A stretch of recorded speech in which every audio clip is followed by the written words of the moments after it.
c'est une rencontre donc prime abord sur les réseaux sociaux. D'un coup, je découvre Alexandre qui défile en femme pour la haute couture. Et d'un coup, je suis fasciné par le personnage. Déjà, la performance du féminin. Et après, c'est une rencontre autour d'un verre. Et je suis fasciné par... en face de moi, j'avais un jeune garçon qui était libre, qui d'un coup met un crayon dans les cheveux avec ses cheveux longs, et puis d'un coup son féminin apparaît beaucoup plus. Et là je regardais, j'étais troublé moi en fait. Et je me disais mais c'est incroyable cette liberté d'être là dans son masculin, dans son féminin aussi bien, avec une lumière, il riait, il était à l'aise, le jeune garçon arrive, mademoiselle, non? Ah pardon jeune homme, oui. Et tout va bien, et en fait je me dis mais cette liberté là est dingue. Je dis il faut que ça soit dans un film en fait. Et Miss France est arrivée autour d'une brique à l'œuf à un déjeuner tous les deux. Et d'un coup, je dis, mais qu'est-ce qui serait la chose exponentielle comme ça pour un garçon, pour la quête pour le féminin, mais qui pourrait parler au plus grand nombre. Et puis d'un coup, on se regarde Miss France. On dit, fais-moi une Miss France, Ruben. Voilà. Donc, j'ai dit, allez. Parce que quand il a dit ça, ouais, je sais pas, Miss France, on se regarde. Fais-moi une Miss France, c'est ça. Enfin, c'était, mais il y a eu presque un halo de lumière autour de nous. Enfin, le monde s'est arrêté, le temps pareil. C'était ça, c'était évident. Et je suis rentré à ma prod et j'ai vu mes producteurs.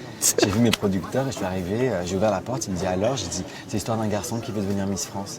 Ils me font banco.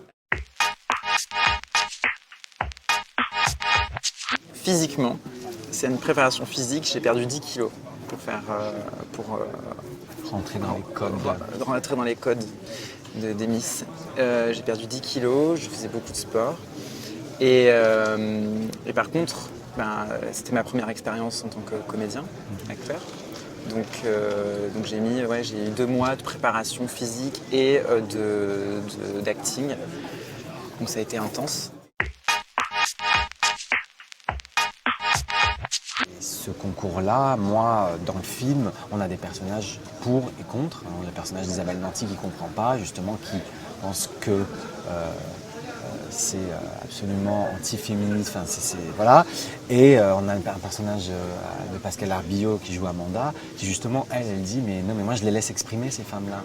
Et en fait, donc chacun, il y a des avis différents. Moi, en l'occurrence, j'avais un avis plus ou moins, mais qui a évolué, qui bouge beaucoup sur ce concours-là. Et effectivement, moi, mon idée vraiment première, c'était parler de la féminité, parler de la femme.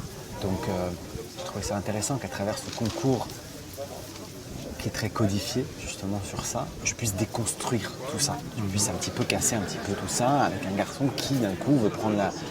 Et c'est assez perturbant. Et je pensais que ça allait les perturber plus d'ailleurs le concours Miss France et ils m'ont vraiment ouvert les portes en disant ok, j'ai compris que c'était une fiction.